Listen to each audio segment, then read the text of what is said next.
Good afternoon, parents. Mr. Gabriel here checking in.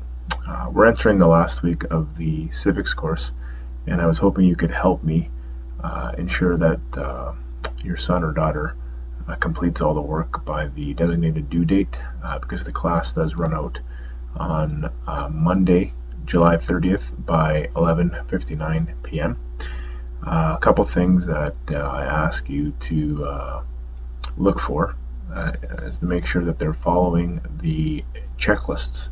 So if you go under assignments and checklists, I've prepared a checklist for each unit in civics, and they're not to click off any of the items unless they've successfully handed it in or participated in the discussion forum.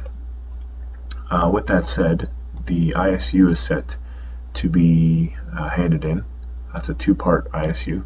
One part is a reflection, and the second part is an action plan they hope to put forth regarding a civic issue.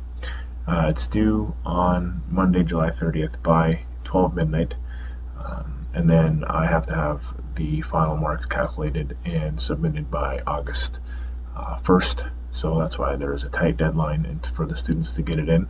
So I'm hoping that you can kindly remind your son or daughter to please ensure they meet the deadline so that there aren't any issues with missing work. Thank you for all your help throughout the summer. I hope your son or daughter enjoyed the course, and enjoy the rest of the summer. Thanks.